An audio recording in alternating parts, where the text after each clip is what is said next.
எல்லாத்துக்கும் வணக்கம். இன்னைக்கு வீடியோ என்ன பார்க்க போறோம் அப்படின்னா நியூட்ரான் ஸ்டார். நம்மள நிறைய பேருக்கு நியூட்ரான் ஸ்டார் என்னன்னே தெரியாது. ஸோ அதை பற்றி தான் இன்னைக்கு வீடியோவில் பார்க்க போறோம். ரொம்ப இன்ட்ரெஸ்டிங்காக இருக்கும் வீடியோ, ஸ்கிப் பண்ண பாருங்க. வாங்க வீடியோக்குள்ள போகலாம்.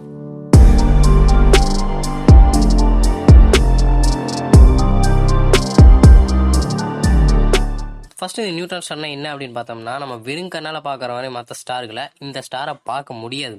இதுக்கு தனித்துவமாக சொல்ல போனோம், மற்ற ஸ்டாருக்கு இதுக்கு டிஃப்ரெண்ட் என்ன அப்படின்னா இதோட மாஸ், அதனால் வெயிட் அதிகமாக இருக்குது. ஸோ இதோட வெயிட் நம்ம எவ்வளோ அப்படின்ட்டு பழைய வீடியோவில் சொல்லியிருப்போம். அந்த வாவ் ஃபேக்ஸ் வீடியோவில் பார்க்கலன்னா மேலே ஐ பட்டனில் கொடுக்குறேன், செக் பண்ணி பாருங்கள். இந்த நியூட்ரான் ஸ்டார் எப்படி உருவாச்சு அப்படின்னு பார்க்கலாம். இந்த நியூட்ரான் ஸ்டார் திடீர்னு உருவாகி நியூட்ரான் ஸ்டார் அப்படின்னு மாறல. அதுவும் ஒரு நார்மலான ஸ்டார்லேருந்து அப்படியே தான் நியூட்ரான் ஸ்டாராக மாறி இருக்கு. இப்போ எக்ஸாம்பிளுக்கு நம்ம சூரியனை எடுத்துப்போம். அது ஒரு நட்சத்திரம் தானே. நம்ம பூமியை விட நம்ம சூரியனுக்கு மாஸ் அதிகம். அதோட மாஸ் ரொம்ப அதிகம். ஏன்னா இந்த சோலார் சிஸ்டத்திலேயே 99+ இந்த சூரியனுக்கே போயிடும். அவ்வளோ மாஸ் இருக்குது. நம்ம பூமியிலேருந்து ஒரு ராக்கெட் கிளம்பணும்னா கிட்டத்தட்ட 11 km/s. அவ்வளோ எஸ்கேப் வெலாசிட்டி, அது எஸ்கேப் வெலாசிட்டின்னு சொல்லுவாங்க. அந்த மாதிரி ஸ்பீடு தேவைப்படுது. இதுவே நீங்கள் சூரியன்லேருந்து மேலே போகணும், அந்த கிராவிட்டியை விட்டு வெளியே வரணும் அப்படின்னு பார்த்தோம்னா அதுக்கு எவ்வளோ தேவைப்படுது? 600+ km/s வேணும். அவ்வளோ கிராவிட்டி அங்கே அதிகமாக இருக்குது. ஸோ இதான் நம்ம பூமிக்கும் சூரியனுக்கு இருக்க வித்தியாசம். ஸோ மொத்த மாசு நம்ம சூரியனில் அழுத்துது இல்லையா, அப்படி எல்லா மாசு சூரியன் மேலே தான் வருது. அப்படி வரப்போ நம்ம சூரியன் அந்த ஸ்டார் ஏன் நிலையாக இருக்குது அப்படின்னு நம்ம பார்க்குறோம்.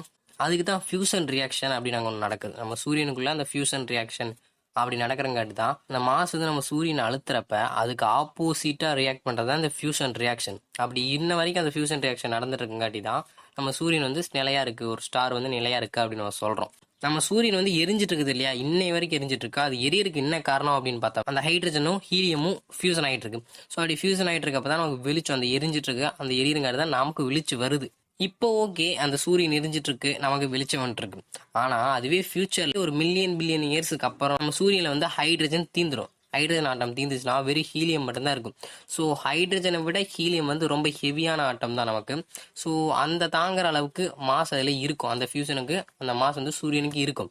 ஸோ ஹீலியமும் ஒரு ஃபியூசன் ஆகும். அந்த ஹீலியம் ரெண்டும் சேர்ந்து ஃபியூசன் ஆகும். அப்படி ஃபியூசன் ஆகிறப்ப கார்பன் அப்படிங்கிற ஆட்டம் அங்கே உருவாகும். அந்த ஆட்டம் உருவாகிறது ரொம்ப ஹெவியான ஆட்டம். அது அந்த ஆட்டம் ஃபியூசன் ஆகிறதுக்கு நம்ம சூரியன் இருக்க மாஸ் பத்தாது. ஸோ தாக்கு பிடிக்காது. தாக்கு பிடிக்காதங்காட்டி நம்ம ஃபியூசன் ரியாக்ஷன் அங்கேயே ஸ்டாப் ஆகும். ஸோ அப்படி ஃபியூசன் ரியாக்ஷன் ஸ்டாப் ஆனதுக்கப்புறம் அந்த ஸ்டார் என்னவா மாறும் அப்படின்னா ஒயிட் வேர் அப்படின்னு மாறிடும். ஒயிட் வேர்ஃபா மாறிடும். ஒயிட் வேர்ஃபா எப்படி மாறும் அப்படின்னா அந்த மொத்த ஸ்டாரும் சுருங்கிடும். ரொம்ப சுருங்கி மொத்த மாசையும் சுருக்கி ஒரு சின்ன ஸ்டார் ஆகிரும். அந்த சின்ன ஸ்டார் எப்படின்னா நம்ம பூமியோட சைஸுக்கு தான் இருக்கும். அந்த சூரியன், இப்போ சூரியனோட சைஸ் எடுத்துட்டிங்கன்னா அந்த சைஸ் சுருங்கி ஒரு ஸ்டார் நம்ம பூமி அளவுக்கு மாறிடும் அப்படின்னு சொல்றாங்க. ஆனால் அதுக்குள்ள அந்த மாசம் இருக்கு. சூரியனை விட மாஸ் அங்கே அதிகமாக இருக்கும் அப்படின்னு சொல்றாங்க. ஸோ சூரியனோட ரொம்ப மாஸ் அதிகமாக இருக்காது, அவ்வளோ ஹெவியாக இருக்கும். அதோட வெயிட்டும் ரொம்ப அதிகம். இப்போ எக்ஸாம்பிளுக்கு சொன்னால் அந்த ஒயிட் வேர்ஃப்லேருந்து நம்ம ஒரு ஸ்பூன் எடுத்தோம்னா நம்ம ஒரு கார் பூமியில் இருக்க கார் அளவுக்கு அந்த வெயிட் இருக்கும் அப்படின்னு சொல்கிறாங்க. ஃபியூசன் ரியாக்ஷன் நடக்கும். என்னடா இப்போ தான் சொன்னேன் ஃபியூசன் ரியாக்ஷன் ஸ்டாப் ஆயிரும் அப்படின்ட்டு. ஆமாம், ஸ்டாப் ஆயிரும். அது எப்போ அப்படின்னா அந்த சூரியன் கொண்ட மாஸ் அளவுக்கு தான் ஸ்டாப் ஆகும். இப்போதான் அது சுருங்கி அதுக்கு மாஸ் சூரியனோட அதிகமாக இருக்குது இல்லையா, அந்த மாஸ் கார்பன் தாங்குற அளவுக்கு அந்த மாஸ் இருக்கும். எனக்கு ஹெவியான ஆட்டம் இல்லையா அந்த கார்பன் ஃபியூசன் ஆகிருக்கு. ஸோ இந்த கார்பனையும் ஃபியூசன் ஆகி தான் நியான் அப்படிங்கிற ஒரு ஆட்டம் வரும். அந்த நியானுக்கு அப்புறம் நியான் ஃபியூசன் ஆகி ஆக்சிஜன் உண்டாகும். ஆக்சிஜனுக்கு அப்புறம் சிலிக்கானுக்கு அப்புறம் ஃபைனலாக அயன் அப்படிங்கிற ஆட்டம் வந்துடும்.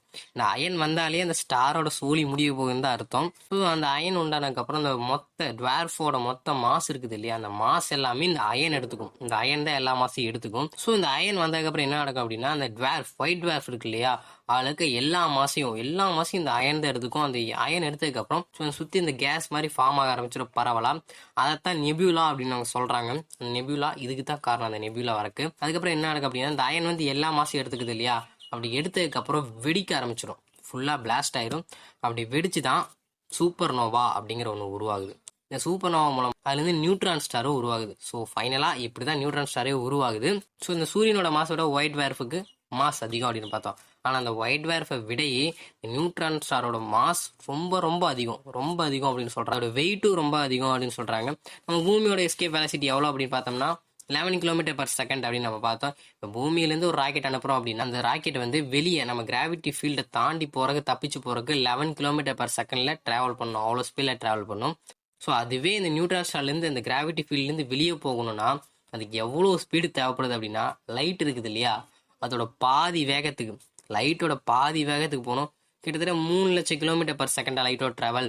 அதில் பாதினா எவ்வளோ 1,50,000 கிலோமீட்டர் பர் செகண்ட் ஸ்பீடுக்கு நம்ம ட்ராவல் பண்ணணும். அப்படி ட்ராவல் பண்ணாதான் நியூட்ரான் ஸ்டாரோட கிராவிட்டி ஃபீல்ட்லேருந்து நம்ம வெளியே தப்பிக்கவே முடியும்.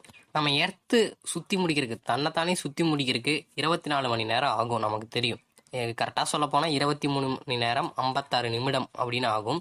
அப்படி ஆகிறது அதோட ஸ்பீடு, அதை எர்த்து சுற்றுற ஸ்பீடு பார்த்தோம்னா 40,000 kilometre per hour. 40,000 kilometre per ஹவரில் சுற்றுது. ஆனால் அந்த நியூட்ரான் ஸ்டாரோட ஸ்பீடு எவ்வளோன்னு பார்த்தோம்னா 700 டைம் சுற்றிக்கும். தன்னைத்தானே 700 டைம் சுற்றிக்கும் ஒரு செகண்டில்.